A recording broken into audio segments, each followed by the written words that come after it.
I would like to share the window, PowerPoint now.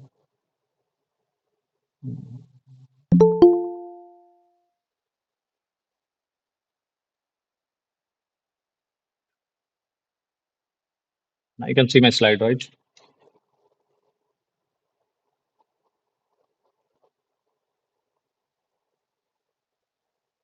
I hope you people can see my slide and hear me properly. Is it so? Yes.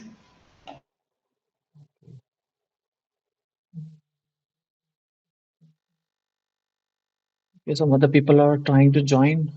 I'll just let them join. And okay, so thank you everyone for joining, and good evening and happy Republic Day. So this session is actually meant to solve the assignment problem, and apart from that, if there are any key concept that you people need to or you people have to learn. Okay, this course is on unsaturated soil mechanics, and this is the week 1 of the class, and it is meant for introduction, application areas, and basic parameters related to unsaturated soil, and also the basic soil mechanics. So this course is actually instructed by Professor TV Bharat from IT Guwahati, and I'm the PMRF under the Professor TV Bharat, and I'll be trying to cover some of the assignment question. Apart from that, some other examples related to the query. And I would also like to take your queries for this course, and whatever lecture which have been uploaded in the past week, I'll be covering that. I'll be taking the questions from that one. Okay. So as see how many people have joined. 7 people have joined. I'll be recording this session also. So at the end, I'll be uploading on the YouTube, and I hope you people are receiving mail from the NPTEL to access those recording.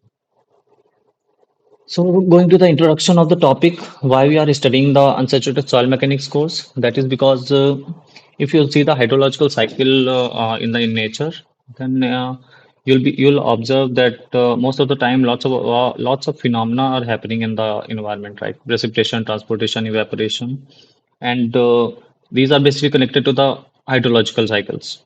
And if you'll see at the ground, there is the water is available at a certain depth that is called the water table. Okay, below that depth, most of the soil is at the stage of saturation. But certain below certain depth at the ground level, you'll see the soil is not actually saturated. That is either unsaturated or partially saturated. Fine. So these are the two zones which are available in the soil, and mostly we when we do the designing part and etc. we mostly consider the saturated soil mechanics because that is more conservative side. Okay, so that will give you a more safer side of the design, but that may not be very economical, right? So what we are trying to understand in this course is that we are also trying to understand the role of unsaturated zone. So what that zone is that in the unsaturated zone, you basically have either no water or you have a lesser amount of water. So the degree of saturation is not 100%. Therefore, in this zone, there is another term which comes into the picture that is called the suction, right? That basically comes with the surface tension of the water. So if you see the figure at the right side, you'll observe that this is the ground surface, and let me hit the pointer. Okay, the pen will do. This is the ground surface, and the water table is somewhat at the depth z above the datum. If we take the datum at the bottom, fine. So if you observe the depth which is having a water below the water table, then the degree of saturation is 100%, right? In this zone of the saturation, there is a water available in all the voids. Right? But when we calculate the pore water pressure is basically the gamma W, that is the unit weight of the water, and multiplied by the height of the water. So in this zone, the pore water pressure is always positive. Okay, that is the reference that we take the pore water pressure as positive below from wherever we are calculating. Like from the water table we are calculating, so pore water pressure is like zero here. Okay, because the depth of the water table from here is zero. So we'll calculate the pore water pressure below the pore water pressure below the water table.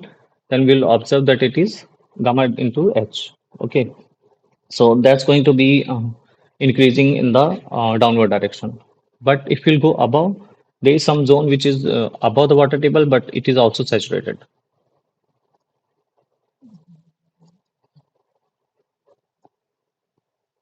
Fine, like this zone. That zone is basically saturated because of the capillary fringes which forms in the ground, and they carry the water upwards and make the pore saturated. Okay, but the so here also you'll see the degree of saturation is 100 only. Okay, but if you'll go above that one, then you'll see the air will enter after this point. There will be some voids which are not only filled with water, they'll also have air in it. Fine. So now this system becomes from two-phase system to three-phase system. What is a two-phase system? Two-phase system is like when you are having only the soil particles and you are having the water in the voids. But now you have soil particles, water, as well as the air in the picture. So uh, now the matrix is three-phase. Okay, so that's what unsaturated soil is. So you need to treat the soil matrix as a three-phase system. Fine. So if you'll see in the unsaturated zone, that is above the water table, the pore water pressure is basically negative. That is because of the surface tension, and the pore water pressure exerts a surface tension on two particles, and there is a suction coming into the picture. Fine. So for the first class, that is like really basic. I have tried to cover the assignment. There are two assignments which are available till now, maybe three. Okay, so I've tried to cover the assignment number 0 first. uh, the first assignment doesn't carry any marks, I think. So that's easy to answer. Means I can answer it here only. So there's no problem in it, right? So in between, if you feel that something is not right, or you feel that some other answer this answer may not be appropriate, so you can just uh, stop me there and ask me there. Okay.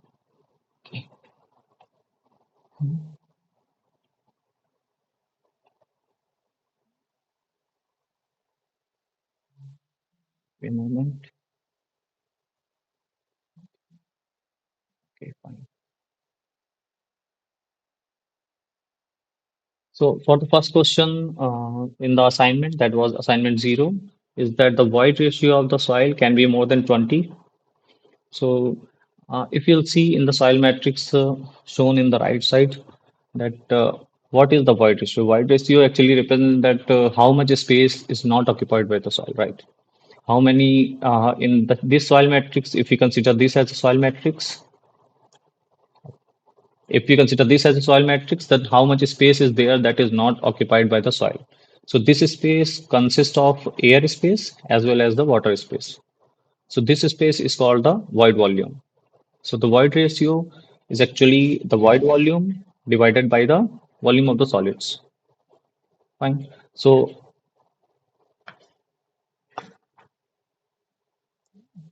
just give me a moment.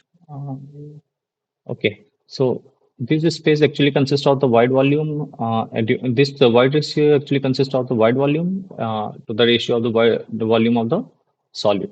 So if you'll see here, the volume of the void is not limited. If you increase a matrix, the volume of the void can increase infinitesimally, right? So there is no limit on the volume of the voids. So is the volume of the solid. Volume of the solid can also be like any volume. No, there is no restriction that this volume cannot be greater than something. Fine. So there's no restriction on the value of the E. But if you see the void volume of the void can minimum is 0. So there is a minimum limit to that. Okay. Therefore, the range of the void ratio varies from 0 to any value, a higher value or an infinitesimal value, any values. Okay. So you can say that the void ratio is having a minimum limit but no maximum limit. Fine. So the void ratio of the soil can be more than 20. Yeah, it can be more than 20. Fine. So, if we'll move on to the second question that basically covers that degree of saturation can be changed even when the gravimetric water content of the soil remains the same. So, before understanding what is the gravimetric water content of the soil, we'll be looking at the definition of the degree of saturation. Okay. So degree of saturation basically is the ratio of the volume of the water that is available in the voids and the volume of the voids. Okay. So as I've told earlier also, like the volume of the void covers two spaces. One is the space that is taken by the air, and another is the space that is taken by the water. Fine. So this space combinedly is called the volume of the void. So if we take out of this volume, how much volume is taken by the water? That is called the degree of saturation. Fine. So here, if we ask that what can be the maximum value of degree of saturation, so that will be basically that volume of water cannot exceed the volume of the voids. So, right. It can be maximum. It can maximum take this volume of the air as well as its volume as it is there as a water, right? So it cannot exceed the volume of the void. So maximum value of degree of saturation can go up to one, right? And volume of water can minimum is zero. So the value of the degree of saturation varies from zero to one.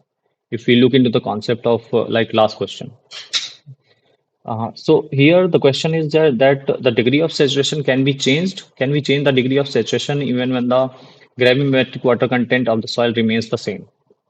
So if we look at the definition of the gravimetric water content, that becomes mass of the water that's available in the soil matrix, which we are considering, and the mass of the soil solid, which is there. Right?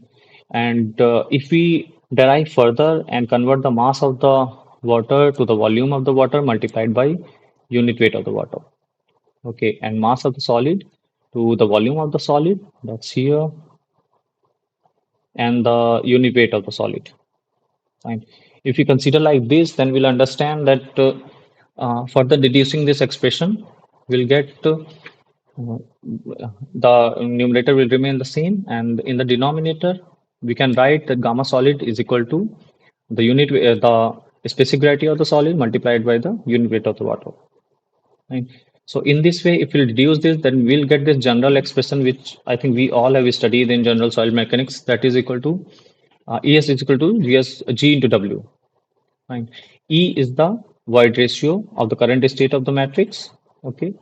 S is the degree of saturation of the current state of the matrix. And GS is the specific gravity of the soil solids. Fine. And W is the water content of the soil. So here the W is the gravimetric water content because it is the ratio of mass of the water divided by mass of the solids. Okay. So here if we'll see,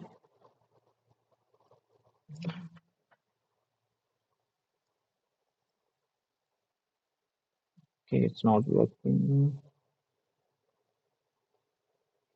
Okay, so here if you'll see that it is asking, can we change the degree of saturation and if the gravimetric water content of the soil remains the same. So uh, in this expression, if we'll see that if we change if we see the water content, that is gravimetric water content, that is asked to remain constant. Okay, and the GS value, which is the specific gravity of the soil solid, that is already a constant. Okay, it doesn't change. Hmm. And so the what left is that E and SE. So if we'll see, the degree of saturation is inversely proportional to 1 upon inversely proportional to the void ratio. That is, if we change the void ratio, then degree of saturation will have an inverse effect on it. Fine. So here the answer can be that degree of saturation can be changed by changing the void ratio of the soil matrix. Fine.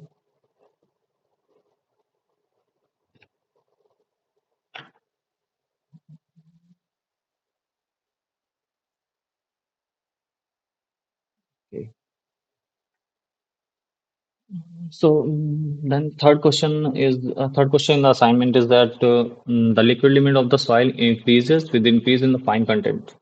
Okay, so this question can be you can approach to this question in a more like a theoretical way. How liquid limit of the soil increases with increase in the fine content. Okay, so what is the liquid limit? Liquid limit is the state of the moisture content after which the soil will have the flowability. Okay, the property to flow. Okay, and after that it will like not have any strength to retain its structure. Okay, So for reaching to the liquid limit, what we need to do is that we need to add water in the soil. Okay, and after a limit, it will lose its strength, right? So what will happen if we increase the fine content in the soil? Okay, so as we see that fines, they have like clay and silt. What they have a large surface area. Okay, so they can accommodate more amount of water on their surface. That's why if we'll increase the fine content in the soil matrix, what will happen is that they can now accommodate a much more amount of water in it. Right? The water which they previously cannot accommodate. Okay, so now they can absorb a lot amount of water. That's why the liquid limit of that soil will increase. So now it will require more water to have no strength, to have the property of flow. Fine. So the answer to this can be yes, the liquid limit of the soil increases as we increase the fine content in it.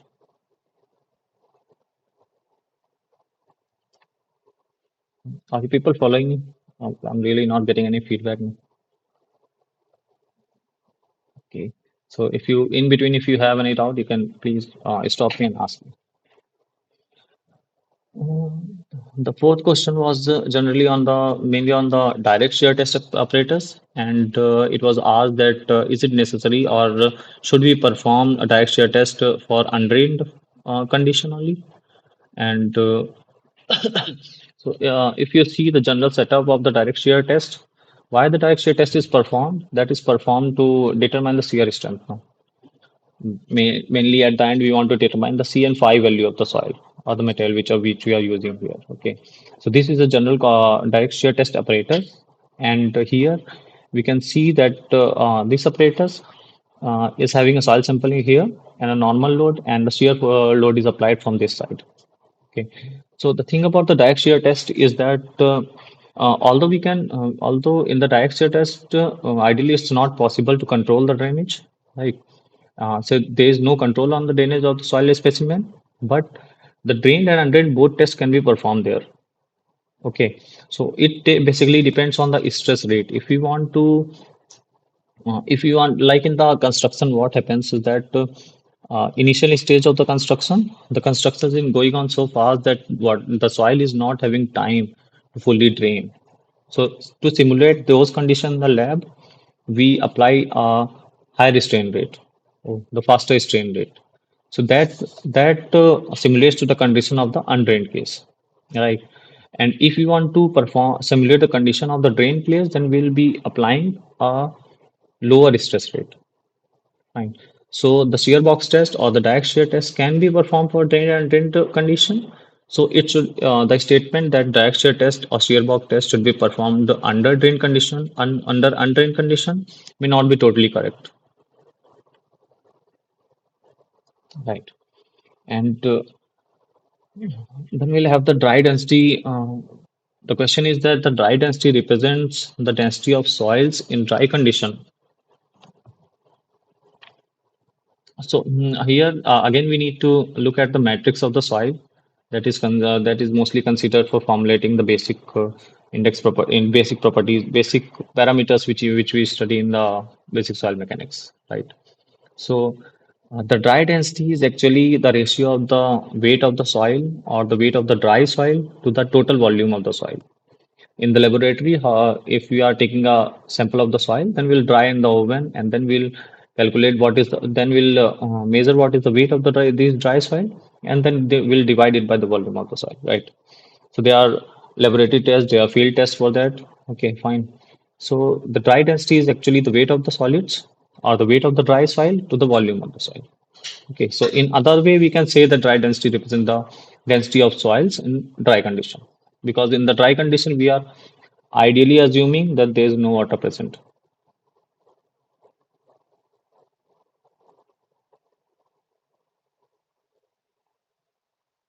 So till now, we have had question on like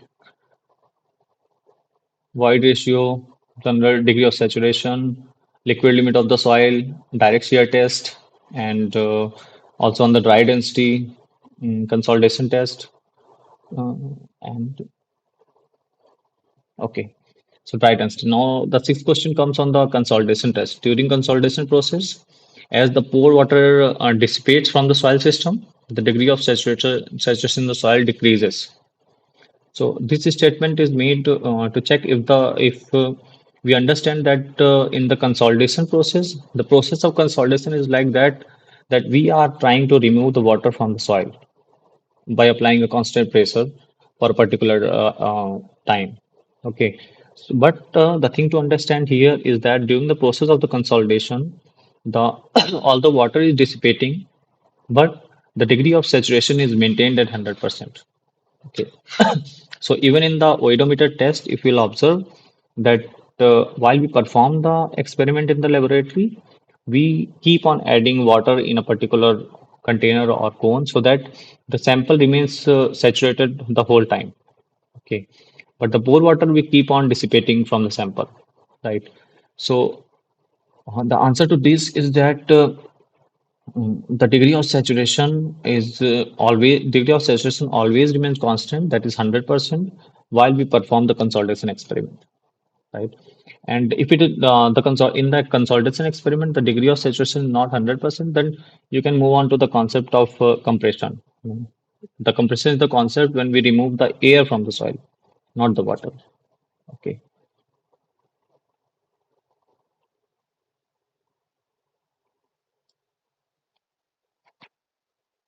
The seventh question, which comes is on the quicksand condition that occurs in the soil during, during seepage. Who else is trying to join?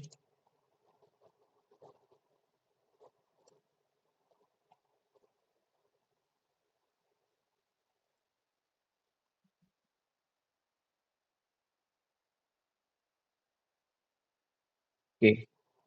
So the second question is that quicksand condition occurs when the seepage pressure is less than the pressure due to the submerged weight of the soil.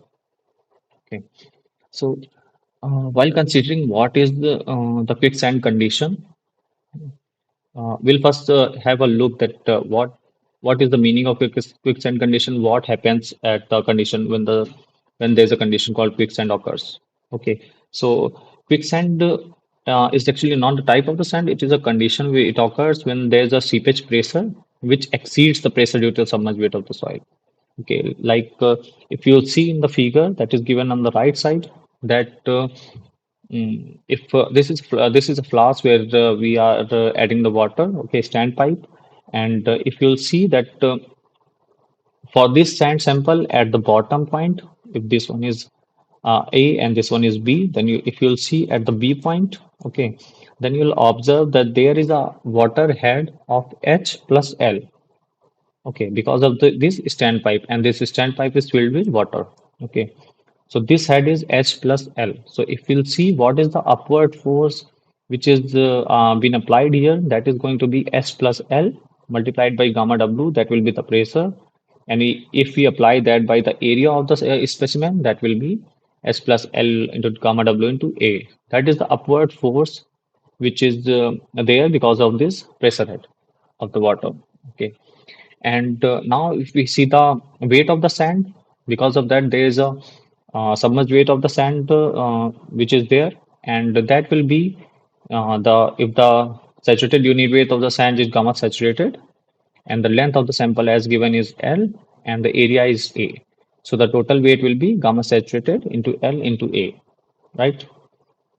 So in that case, if you observe that for a quicksand condition, if there is a condition just at the verge when the load from the top and the bottom are almost equal, okay, at that point you'll have that condition that after that, if the water pressure increases, after that, if we increase the height of the water in the standpipe, this sample will start to overflow. Okay, so after that point is the point where this seepage pressure, this pressure, and this pressure from the weight of the sample, or these two pressure or the force we can say are equal. Okay, so this condition is called the quicksand condition. Okay, so this condition occurs at a particular hydraulic gradient that is called the critical hydraulic gradient. The value of which is I is equal to H by L. That after derivation, you'll get G minus 1 upon 1 plus E. Okay. So, regarding the quicksand condition, the question asks that it occurs when the seepage pressure is less than the pressure due to a submerged weight of the soil. That is totally not correct. Okay, the seepage pressure is more. That's why the soil simply starts to overflow. Okay, and also, so the statement should be that the seepage pressure is more than the pressure of the submerged weight of the soil. Fine. Also, it is the case that quicksand condition mostly occurs in the sandy type of soil. Okay, because in the clays or type of soil, because of the cohesion, this condition can be prevented to some extent.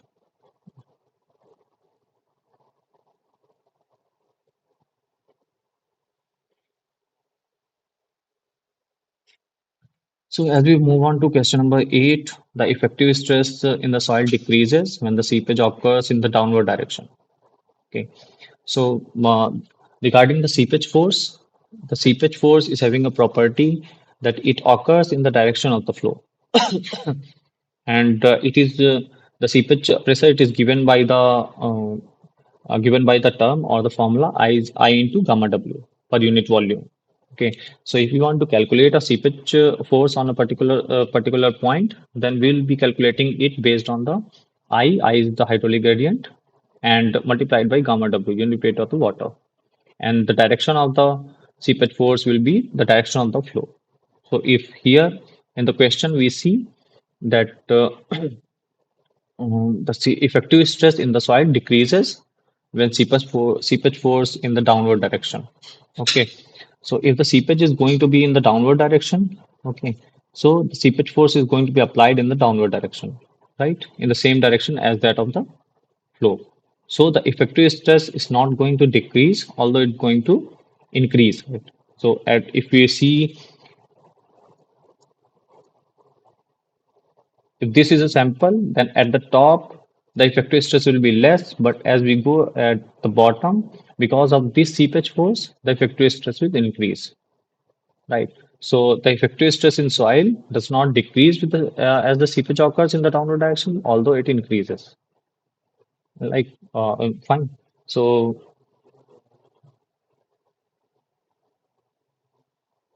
so these are the 8 questions we have covered, and before moving on to next question, there are some like basic things we'll like to know or we'll like to revise about the consolidation test.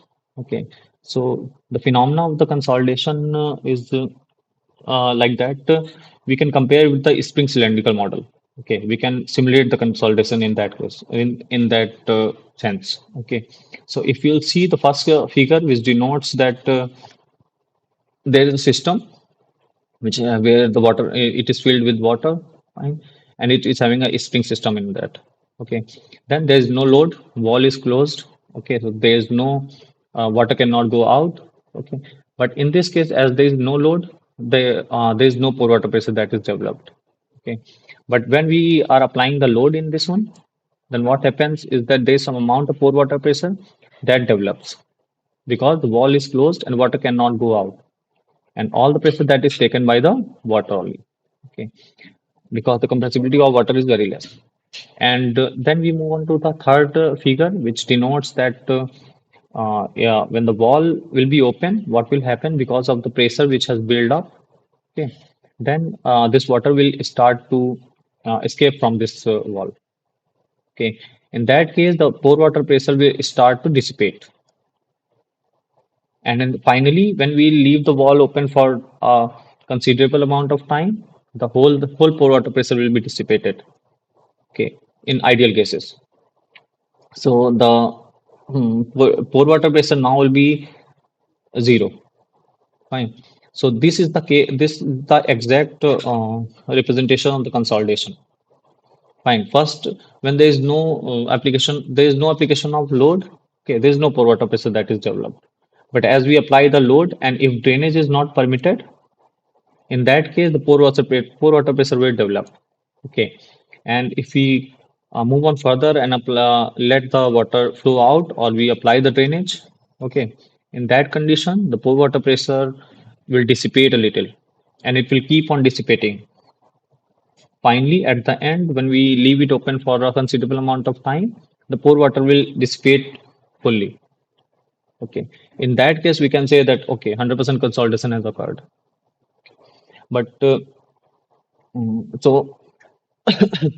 to measure the effect of the consolidation or the measuring the terms related to consolidation phenomena, we usually do the consolidation test in the laboratory. That is oedometer, also called oedometer test. Okay. So in that test, we take a soil specimen, we put it between the porous stones, we add the water to keep the saturation 100%, and then we apply the loading. Then we measure that how much settlement is occurring, okay, how much settlement is occurring with time. And we also apply a normal load uh, that is constant for a particular period of time. Okay. So from the consolidation test, give me a moment, just a second.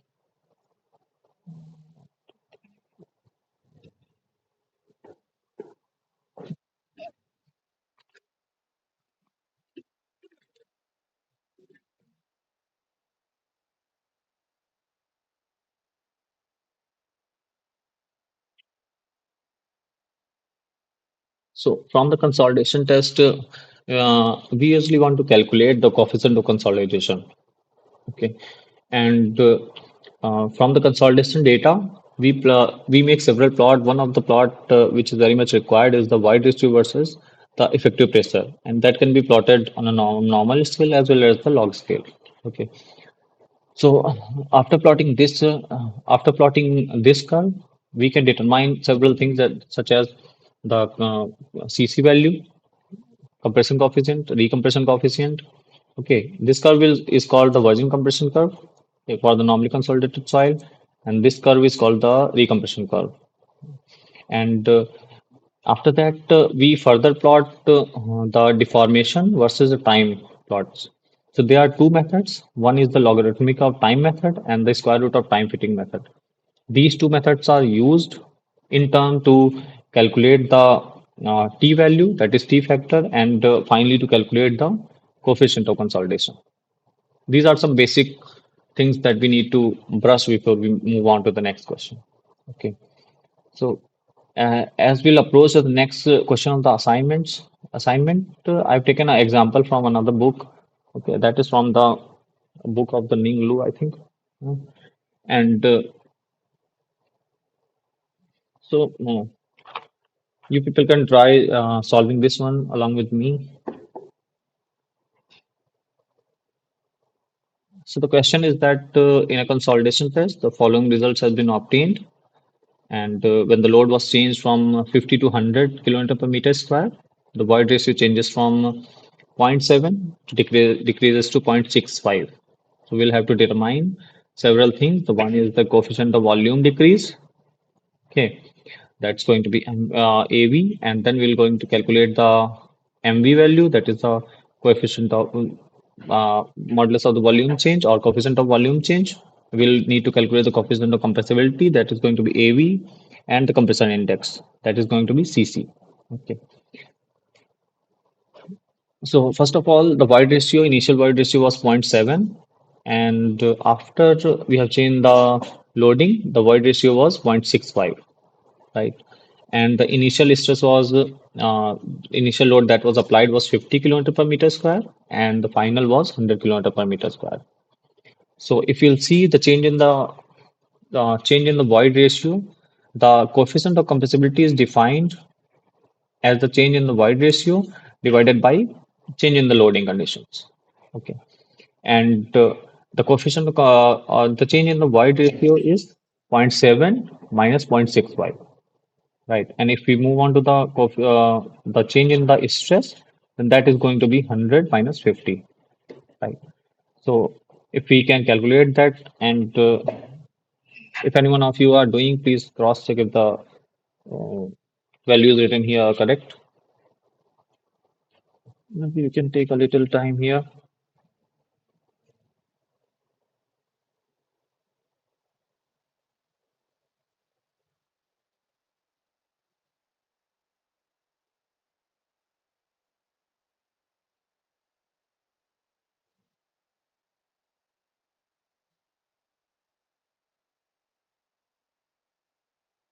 7 minus 0.65, that's going to be 0.05 divided by 50. That's going to be 0.001, the unit meter square per kilometer. Fine. And if we are calculating the modulus of the volume change, that is also the coefficient of the volume change. Okay, then the formula for that is mv is equal to av upon 1 plus e naught. Okay, so if we put the value of the av directly, or we can use the term delta e upon delta sigma for that also.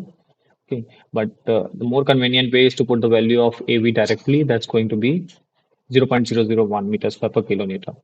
So the av is going to be 0.001, and the initial wide ratio E naught was zero point 0.7. So that's going to be 1 plus zero point 0.7. So 0.001 divided by 1.7.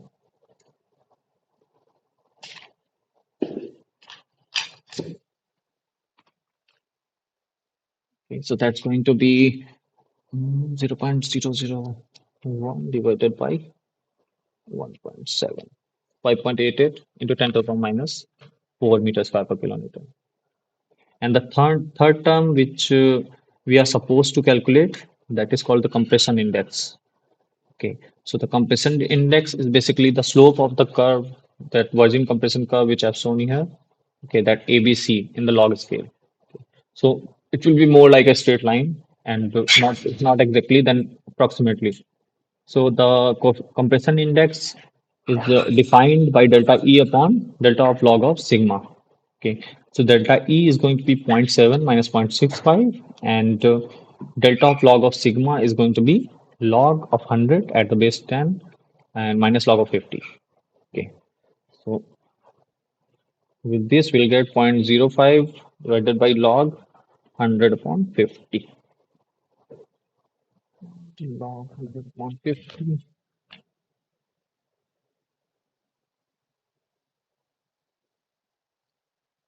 It's going 0.301, and 0.050 divided by 0.301 is going 0.166. So compression index is having the value 0.166. Okay, and with this we have calculated three quantities: coefficient of compressibility, coefficient of volume change, and the compression index. Okay.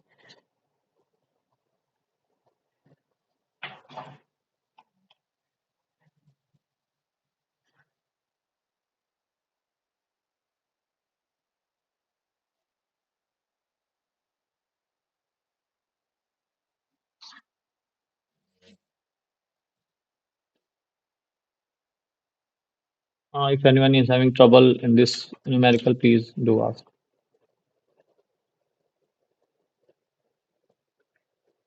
So with this base, if we can go to the question number 9 of the assignment 0, then we'll see the unsaturated clay specimen. Clay soil specimen is having a thickness of 1.5 centimeter, and it was subjected to consolidation pressure of 100 kPa from an initially zero stress state condition. Okay, so initially the stress state was zero, so the sigma naught was zero. Okay, and it was subjected to oedometer test apparatus. The measured final thickness of the soil specimen was 1.425. So initially the thickness was 1.5 and the final thickness was 1.425. And we need to calculate the coefficient of volume change. The coefficient of volume change is going to be mv. Okay, so the value of the mv, as I stated here, is av upon 1 plus e naught. If we put the value of the av, then it will be delta e upon delta sigma. So the formula of mv is that minus delta e upon 1 plus e naught upon 1 upon delta sigma. That's going to be the value of av, delta e upon delta sigma, and it is divided by 1 plus e naught. Okay, so as the void ratio is decreasing, fine. So in that case, we have it is bearing a sign of negative sign. Okay, and the value of the delta E upon 1 plus E naught is equal to the delta H upon H naught. Delta H is a change in height of the specimen, and H naught in the initial height of the specimen. Right?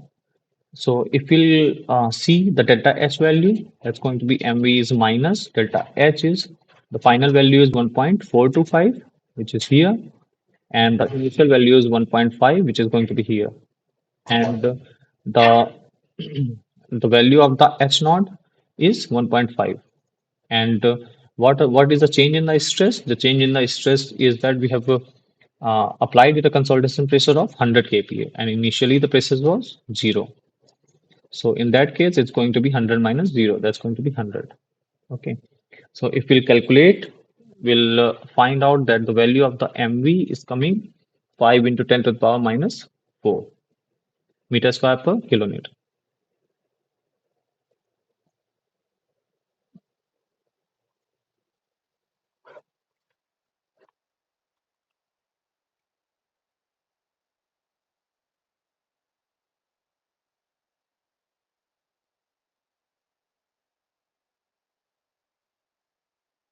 So I hope this numerical is fine to understand that how we can calculate different coefficients from the odometer test data, or the data regarding the change in the void ratio and the stresses.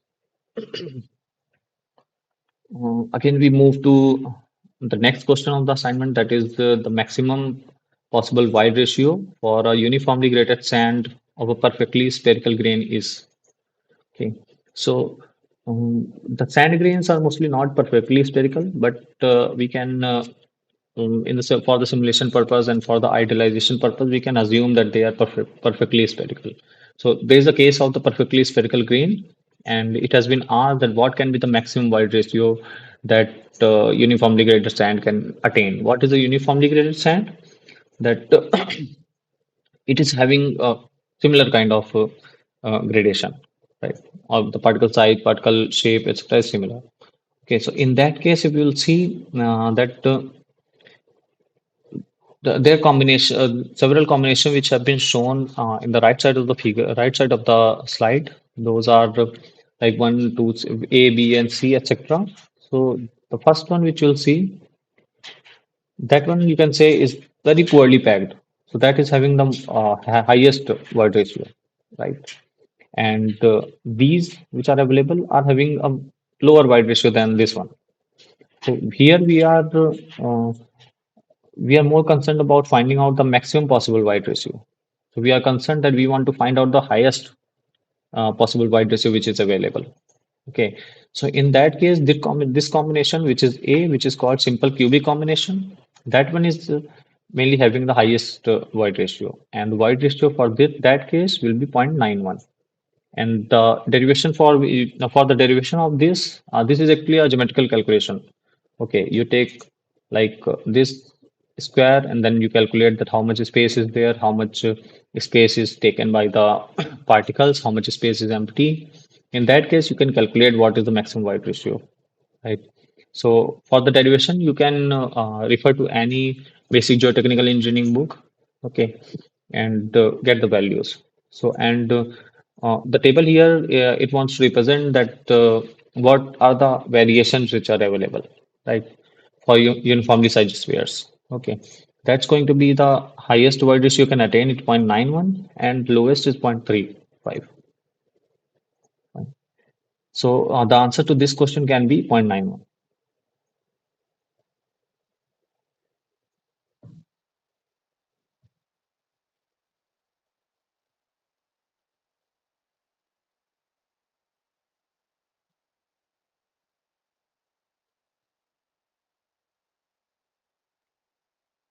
So if we move on to question number 11, that is asking for a fully saturated soil, the degree of saturation can be.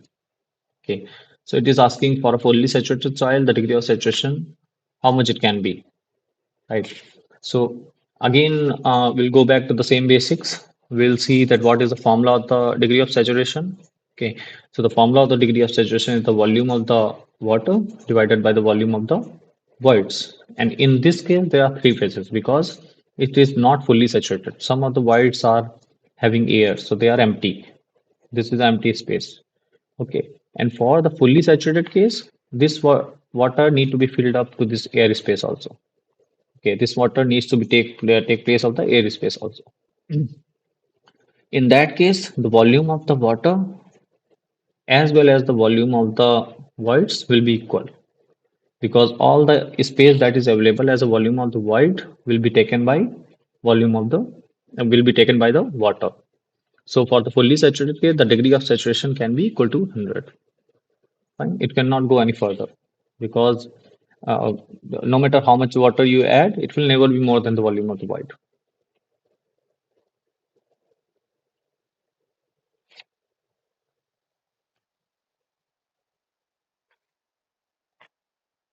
So there's another question that is a clay soil is having a water content of 150% in its natural condition. Okay, so the current water content is 150%. The liquid limit is determined from the laboratory test and was found to be 110%. Okay, so the question is asking you to calculate the consistency index of the soil and its natural water content. Fine. So before solving this question or before answering this question, we'll have just have a look that what concept is applied here. Okay, what is the thing that this question wants to discuss? The first one is that we have been told the water content of this at the natural condition is 150%. Okay, and liquid limit is 110%. Okay, so if we look at the graph which is provided here, that represents that where is my pointer? Okay, so that represents the volume of the soil mass and the water content. If for a while we ignore the volume of the soil mass, we just want to see that what are the stages that are there as we increase the water content in a particular soil matrix or a soil system. Okay, so uh, till shrinkage limit, we'll see that there is not. It is assumed that there is not appreciable change in the volume. Okay, we keep on adding the water. There will not be appreciable change in the volume because all the water is consumed by the wide spaces. Okay, and after that we'll add the water, and the soil will reach to the plastic state, and the volume of the soil mass will increase to a certain extent. Okay. Then after the plastic limit, the limit which till which there is no change in the volume, that is called the shrinkage limit. Okay. At the shrinkage limit, the soil is fully saturated, right? And as we keep on increasing the water, then the plastic limit will be achieved. In between the shrinkage limit and plastic limit, the soil will be in semi-solid state. Okay. And then as we'll move on to the plastic limit, the liquid limit by adding water, it will be in the plastic state. And after the liquid limit, it will go on to the liquid state. Okay. So here we'll see that the liquid limit that's provided to us that is going to be 110. So this limit has been provided to us as 110. Okay. And the water content which is currently there, that's going to be 150. So the water content is actually here. Okay. So we have basically exceeded the liquid limit, right? So we want to calculate the consistency index of the this soil, okay, at its natural water content. So the formula of the consistency index is such that the liquid limit minus the natural water content divided by the plasticity index, and the formula of the plasticity index is going to be liquid limit, this line, minus the value at this line. So liquid limit minus plastic limit. Okay. These are not written correctly, I think, because of I've taken it from some book and maybe some it's not written correctly there.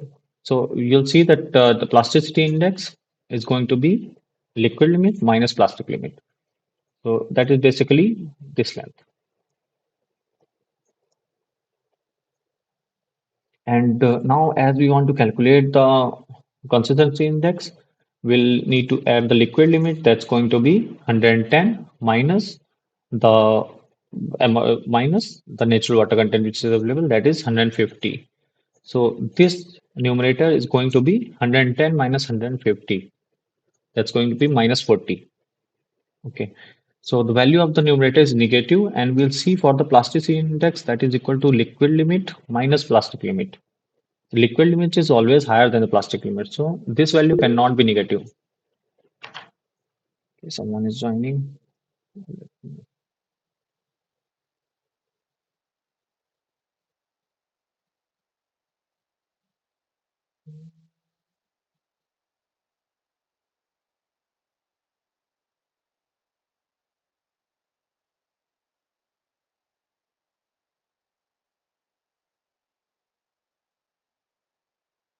So that is going to be the numerator is going to be negative. Okay, because the liquid limit is lesser and the water content which is currently there is higher. Okay, in that case, we'll see that the numerator is negative and the denominator is positive. The value of the consistency index will be negative.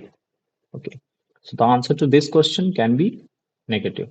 So, by the observation, we can also say that if the water content is on the right side of the liquid limit in the current state, then the consistency index is negative. And if the water content is at the left side of the this index, then the consistency index will be positive. Fine. So if we see at this point where the water content is just equal to the plasticity limit, uh, at this point, what will happen? This W will be equal to WP. So the formula at the numerator will also be that of plasticity index. So the value of consistency index will be 1. Okay. And at the liquid limit, if you'll see, at the liquid limit, at that point, this W will be equal to liquid limit. So the numerator will be liquid limit minus liquid limit. That's going to be 0. Okay, so the consistency index at the right side of the liquid limit is going to be negative. Consistency index at this point or the at the liquid limit is going to be 0, and consistency index to the left side till plastic limit is going to be positive, and at the plastic limit it's going to be 1. So if you can plot the consistency index, then it's going to be a straight line going from 1 and further. This point will be 1. Fine. That's the concept of consistency limit, consistency index. And moving on to the 13th question of the assignment, we are having it's on the particle size distribution. Okay, so it is asking the particle size analysis of a fine grained soil is performed using which method?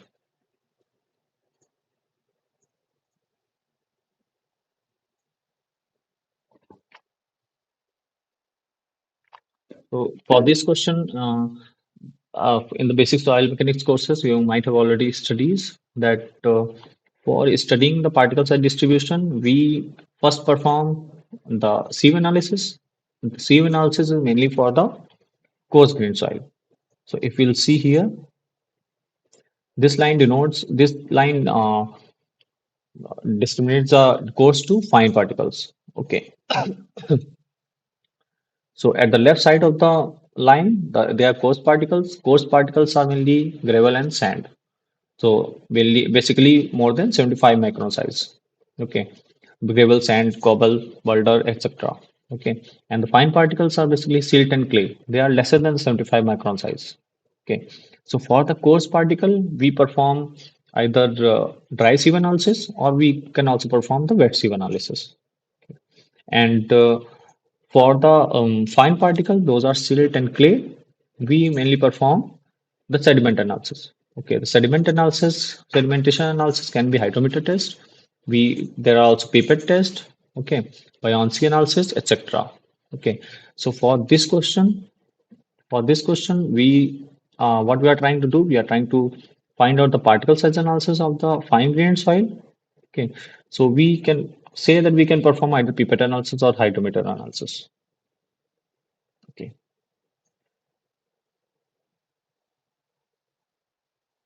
Now we come to the second last question of the assignment. That's going to be on that is on swelling behavior of the different soil minerals and the soil. Okay, so it is asking that the swelling behavior is generally observed in which kind of soil, which mineral or soil. Okay, so the bentonite, kaolinite, or the red soil or sands. So here, if you'll, I've added the structure of these three minerals in the soil: kaolinite, elite, and bentonite. So the thing is that in the kaolinite, if you'll see the no, the structure of the kaolinite are that their molecules are very close. Okay, and they are basically bounded by the van der Waals force. So the space between the molecules are very less. So there's very less still space for the water to seep in. Okay, that's why when we add the water, it does not show significant swelling behavior. Okay, and similar is the case for elite. Okay. But if we see the what for the bentonite, so in the bentonite, there's a lot of space between two particles, two molecules, right?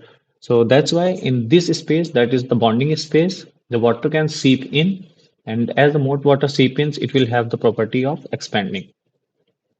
Fine. So bentonite is the one which generally shows the property of expansion or the swelling. Okay. So kaolinite, red mud, and sands they do not show the property of swelling. Okay. And in the bentonite is mainly a clay mineral. Okay. So clay also they have a property that clays they have a large surface area. No. So if you add the water, they are very and if you add the water, they also have are very affectionate to get the water absorbed in their surface. Okay, in that case, they absorb a lot of water and they expand. Fine. So they show a swelling behavior. So the correct answer to this can be bentonite. And then we have the last question that is the in the Proctor compaction test. Okay, the compaction energy depends on what? Okay.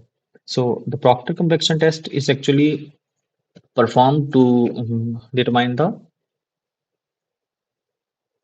what do we determine the Proctor compaction test? We determine the MDT. Okay.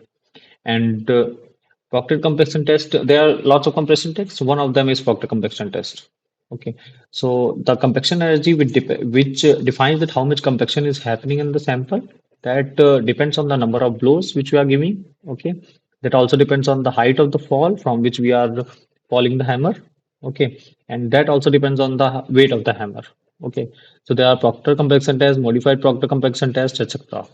Okay, and it also depends on the cross section of the compaction mold. So the compaction mold cross section it will determine that how much area is getting impacted on every hammering effect, right? So for this question we can say that all of the above options are correct, right? So assignment zero is like very basic soil mechanics. Okay. So this we have covered. And now the time is 7:12. Let's take a break for maybe 5 minutes and or more. Then we'll try to cover some more concept to that might help you to solve the assignment number one.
Okay, so we can start from here and hope I'm audible. Let me check. Okay, fine. Okay, so for the last question of the assignment zero, okay. For the last question of the assignment zero, maybe I can cross-check once again. What is the correct? As per I have checked in the book, I think the cross section also affects the convection energy which is transferred. Okay, but I'll cross-check it again and we'll discuss in the next class maybe. And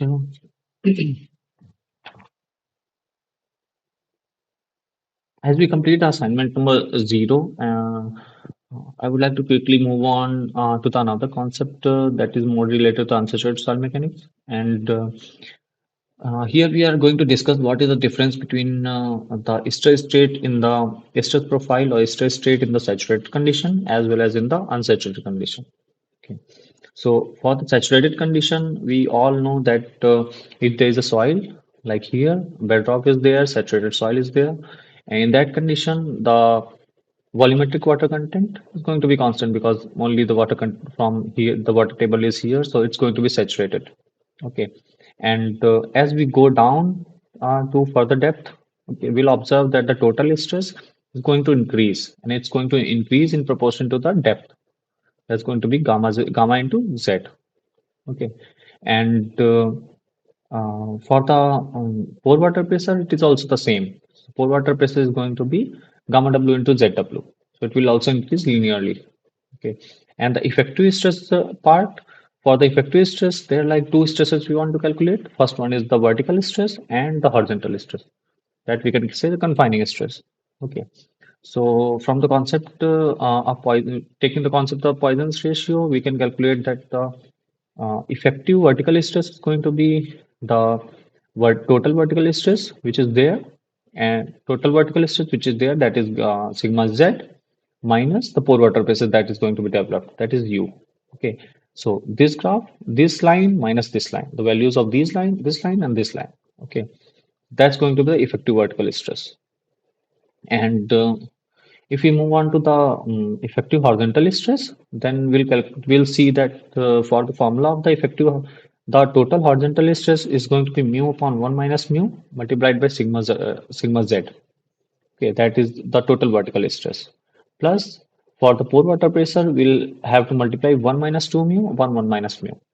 Okay, but when move on to the effective vertical stress, then at that case we'll be using the values of effective vertical stress multiplied by mu upon 1 minus mu.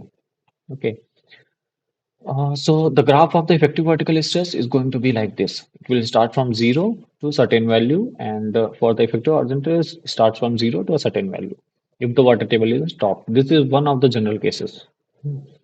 And for the unsaturated soil profile, we'll see that in the figure 1.13, you'll see this is unsaturated soil sample. Okay, and the water table is at depth Z from the top, right? So below the water table, as in the first or second slide we have discussed, that below the water table, the soil is going to be saturated. right? So the saturation below that is going to be 100%. Okay. And the saturation above that is not going to be 100%. Okay. That is the unsaturated zone. Okay. So when we'll see here that the volumetric water content in that case, okay, equal to the porosity. Okay, that's going to be 30% below the zone of saturation. In case of the saturated soil, the volumetric water content can be said to be equal to porosity. Okay, so the below the zone of saturation, this what volumetric water content is going to be 30%, but above this, it's going to be vary. Okay, and at top, it's going to be the minimum. Fine, because the water is least at the top. It's evaporating at a more faster rate from the top. If we calculate the stress in the soil, then in that case, the vertical stress, that is total vertical stress, that's going to be the same, okay, gamma into Z. But if we calculate the pore water pressure, okay, then as I told earlier that above the zone of saturation, the pore water pressure is negative because of suction. Okay, so in that case, the pore water pressure is going to be gamma W into Z, but in the negative direction. So it's going to be in terms of suction. So it's going to be negative. Okay. And for the effective stress part, we'll calculate if we can. The derivation of these formulas have not been provided. You have directly put the formulas here. Okay.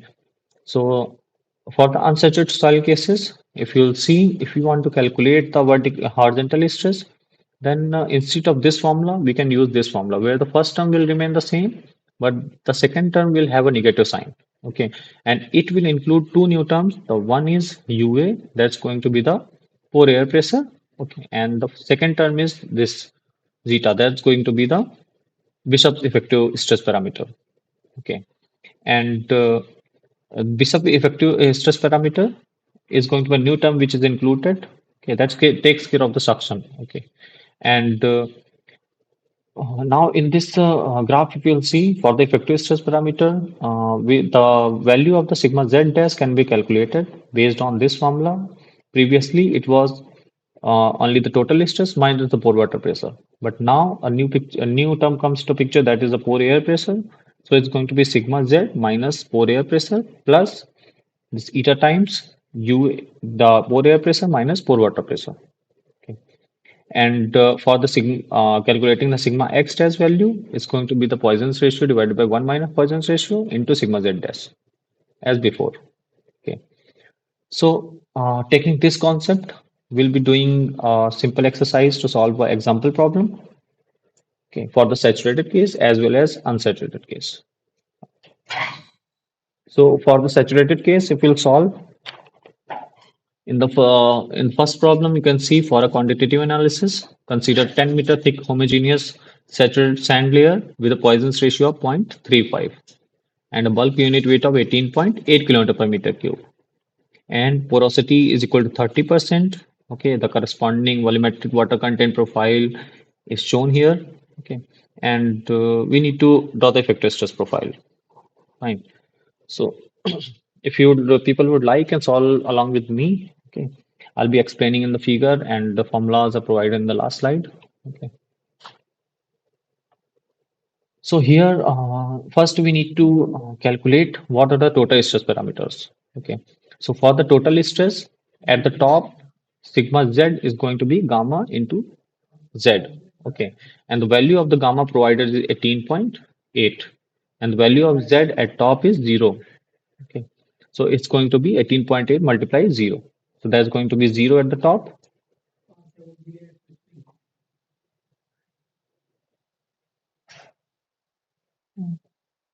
My pointer, let's convert to pen.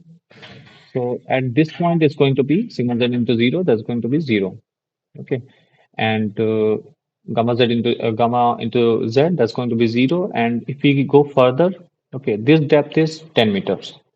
Okay. If we multiply 18.8 into 10, that's going to be 188 exactly. So the sigma here is 188 kilometer per meter square. Fine. And for the calculation of the pore water pressure, we'll see at the top it's going to be 0 as usual, and at the bottom it's going to be gamma W into Z. So gamma W, the value of the gamma W you can take 9.8, or you can also take 10. So 9.8 multiplied by 10, that's going to be 98. And for calculating the effective stress parameter, we'll not only calculate for the sigma z dash, but also for the sigma x dash in the horizontal direction. Okay. That is the confining effect because of the vertical stress. So for that, we'll take help of the last slide. Okay, and first we'll calculate the sigma z dash value. That's going to be sigma z minus uw. Okay, all the variations are linear, so we can only calculate at the top and at the bottom, and then we can linearly interpolate it. Fine. So at the top, the effective stress, vertical stress is going to be zero as usual because sigma z is also zero and pore water pressure is also zero at the top. So it's going to be zero. But at a depth of 10 meter, it's going to be anything else. That is the value of sigma z 188 minus the value of u, that is pore water pressure 98.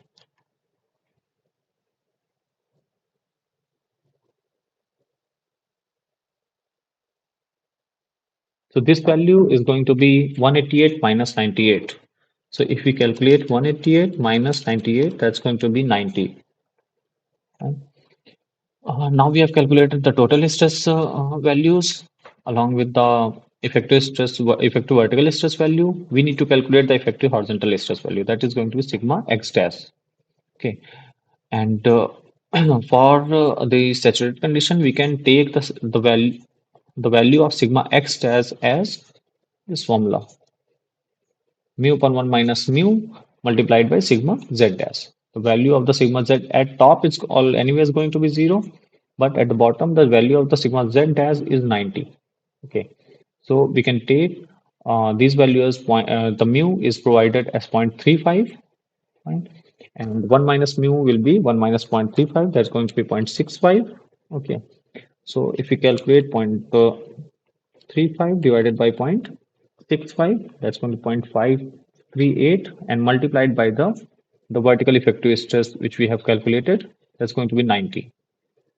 Okay, so multiply by the 90. So it will come to 48.46 or 49 if we round off. Okay, so for the saturated case, it was a little bit simpler to calculate the effective stress profile as well as the total stress profile, right? Now we'll move on to the unsaturated case for the same. So here is the case of unsaturated soil profile which we have seen earlier. Okay. So for the unsaturated case, will be there is the change is that it is in the question it is given that the unit weight which was originally 18.8 is has now reduced, and the average value of 15 can be taken from top to bottom, right? And now we want to calculate, and the effective stress parameter is provided at zero point 0.5. Okay. So this effective stress parameter is provided as zero point 0.5. And if we see here, then for the calculation of the total stress part, it's similar to earlier. We have a gamma value of 15, and the depth is z. So gamma into z, that's going to be 150. So at the top, it's going to be 0. At the bottom, it's going to be 150. Okay. But while we calculate the pore water pressure, we cannot do the calculation just like the previous case. That from the top, it's going to be 0. At the bottom, it's going to be gamma w into zw. So we'll need to calculate it from the bottom because the at the water table, the pore water pressure is assumed to be 0. Okay. So at this point, we are assuming the pore water pressure as a 0. Fine. And as we move further upwards, we'll see that the pore water pressure is increasing in the negative side. Okay, so it's going to be gamma W into ZW. The value of the gamma W is 9.8. Okay, here they have taken 10. So if you calculate as per 9.8, so it's going to be 9.8 into 10 again. So it's going to be 98 at the top. And the value of UW is going to be negative. Fine. So till now what we have calculated, we have calculated the values of these total vertical stress. Okay, we have calculated the values of pore water pressure. Okay, in case of unsaturated, we have calculated the negative pore water pressure. Okay, And now we need to calculate the effective stresses profile. So the effective for the calculation of effective stress profile, we'll make use of these formulas which are provided here. Okay. So first we'll calculate the effective stress profile for the vertical effective stress. Okay. So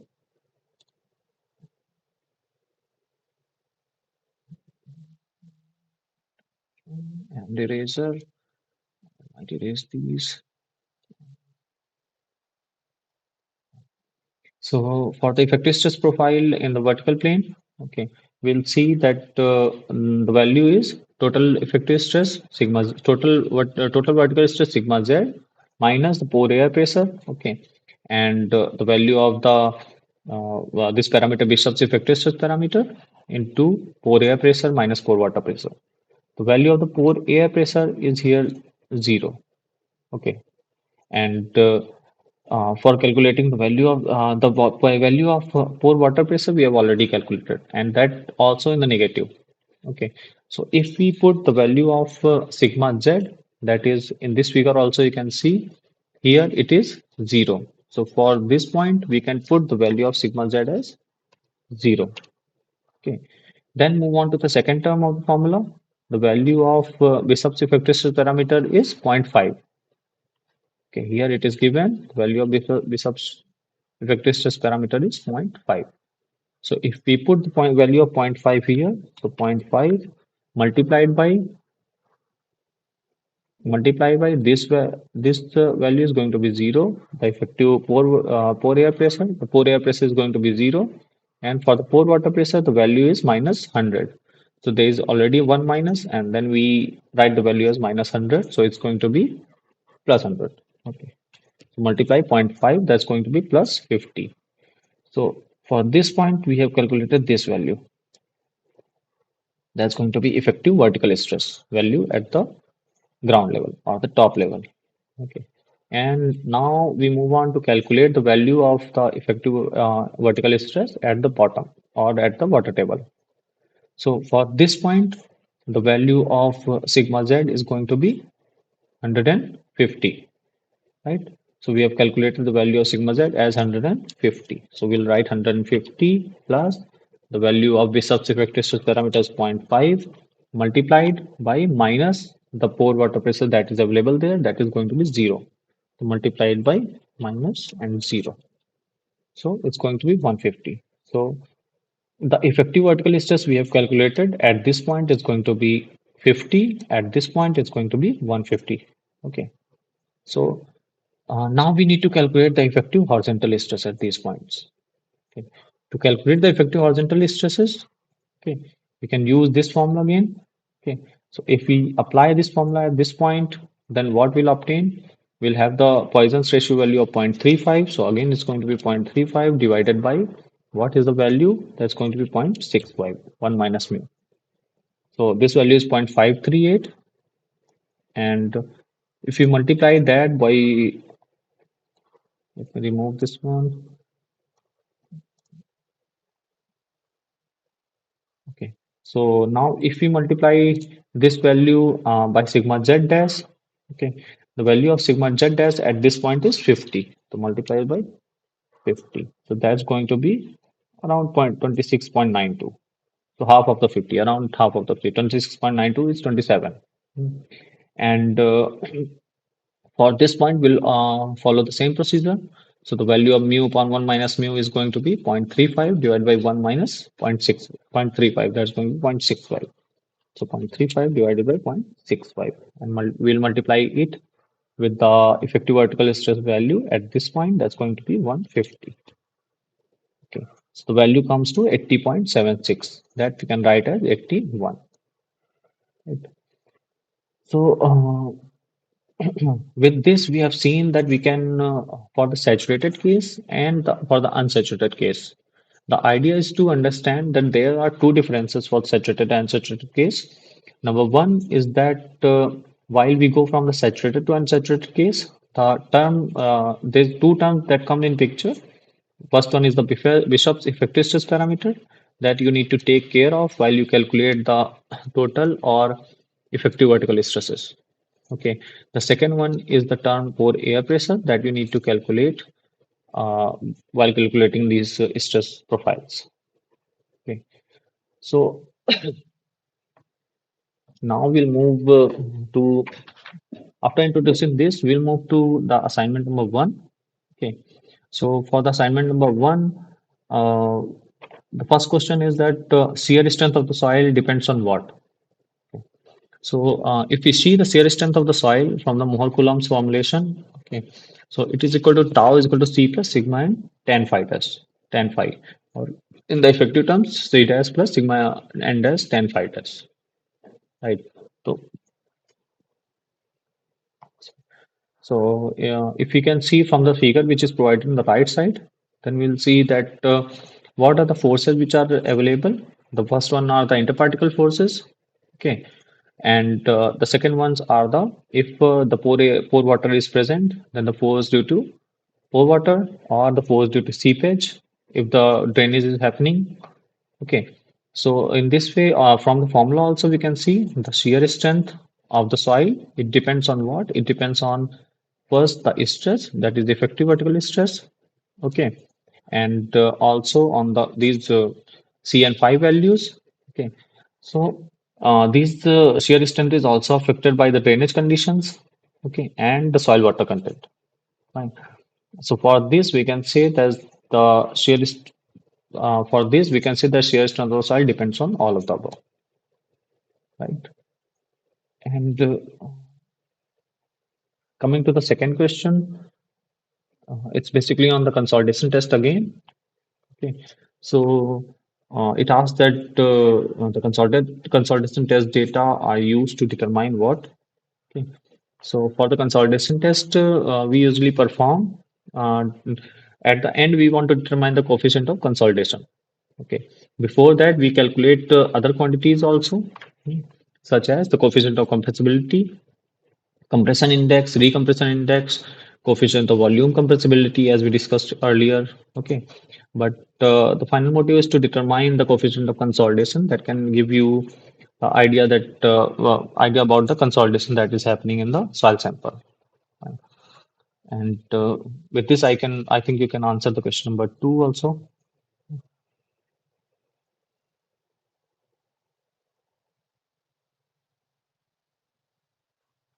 And sorry for that. And then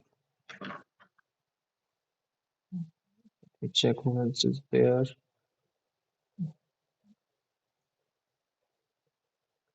Some message. 3546.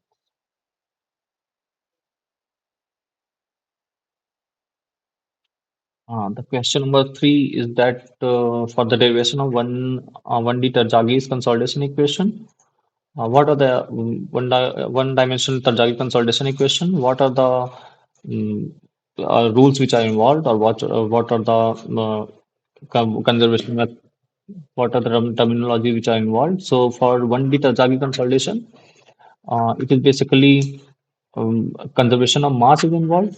Okay, so the mass is conserved while doing consolidation. The while starting the conservation, Tarjagi's consolidation equation. Along with that, we also the conservation of momentum is not involved, and we also take care that while we study the Tarjagi consolidation theory, we assume that the small strains are happening in the soil. Okay, so the small strain assumption is also involved. Apart from that, in the list of Tarjagi's theory assumption, the Darcy's law is assumed to be valid for the soil, right? So in this one, I think three options can be valid for this. Okay, and the fourth question of the assignment talks about the partial vapor pressure during evaporation varies with, right? So the partial vapor pressure is basically if there are several gases, so there is a separate vapor pressure for different gases. So that actually represent that what is the partial vapor pressure of a particular component or particular gas, right? So the first option is the density of the vapor. So the density of the vapor mainly depends on the what are the temperature conditions, etc. Okay, then the temperature. So there's one example which I have represented in the figure here is that there are two environmental conditions, A and B, and the pure water is there. In the first condition, the temperature is like 25 degrees, and the second condition, temperature is like 40 degrees. Okay, and the pore air pressure is the air pressure is all atmospheric pressure that is all is same in the both. Okay, and the volume is same in the both. Okay. But you'll see that for the first case, that the temperature is low, less vapors are there in the environment, and for the second case, the more pressure are there in the environment, right? So from here, we can see that the vapor pressure mainly depends on the temperature. Okay. And the kinetic energy of the vapor molecules also depend on the temperature. More the temperature, more is the kinetic energy of the vapor molecule. Okay. And the relative humidity is a term which also depends on the temperature. It is basically inversely related. So if the temperature is more, so the particles in the air they have more capacity to absorb the water, like right. So the relative humidity will be less, right? So it's like that. So the relative humidity and temperature are inversely related. So at the end, if you'll see the independent dependability of these variables, then you'll find that the partial vapor pressure is dependent mainly on temperature.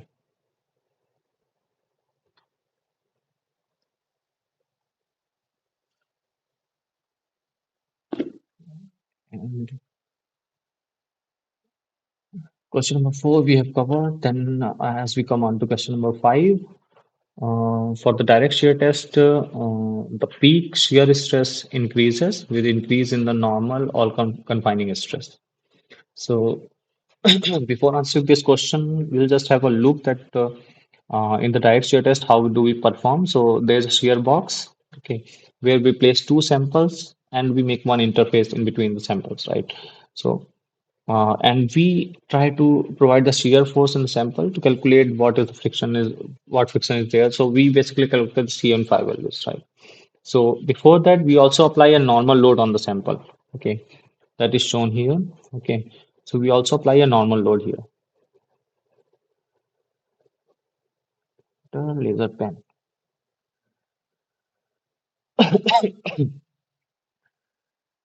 Okay, so for the application of this normal load denotes that uh, uh, when we increase this normal load, these two interfaces are more close, okay, and they have lesser resistance to any shear force that is happening here. So here I've shown one particular data from the normal flow for this shear box test, okay, or the direct shear test.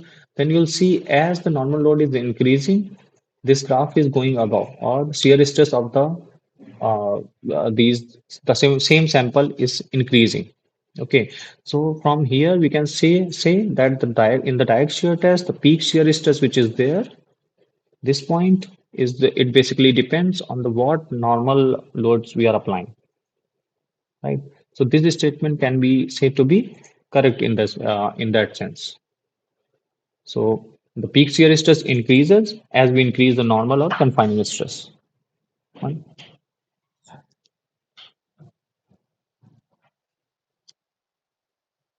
Question number five. So we have only crossed 7:45. I think 2 hour class is very long. And till question number five, which I prepared here. And apart from that, after these questions, we'll be discussing maybe in the next class. And before that, if you have any queries or questions, you can ask here, or maybe later you can email me if you feel that there are some questions which are unanswered or which are not which you think can be answered differently. Then you can also let me know. So this was the first class. That's why I prepared like assignment questions only. Or from the next class, maybe I'll try more to bring in the questions from the book related to the topic which you have been taught in the weekly classes. Okay, then we'll discuss that one. So maybe purely numerical or some numerical plus theoretical combination.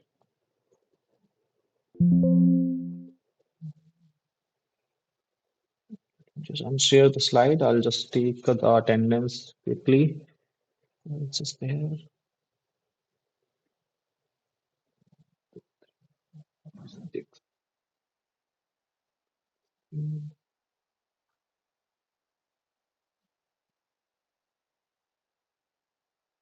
Okay, so this slide as well as this presentation I've recorded and I'll be uploading on YouTube. And I think the link for the slide and the presentation folder will be shared to you by the NPTEL team. Okay, I hope it will work for you. So thank you for everyone, those who have joined.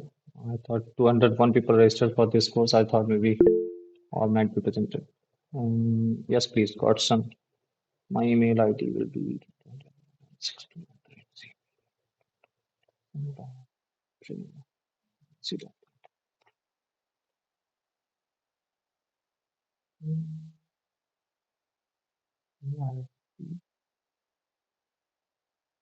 just a second. Okay, so this one is correct, which I've sent second time. 21DR0162 at the rate cv.itsm.ac.in. Okay, you can drop me a mail if you need anything or any help in this regard. Okay, I'll be happy to help. Okay, thank you everyone for joining. I'll be closing this meeting for today and we'll meet next week on the same day, same time. Thank you.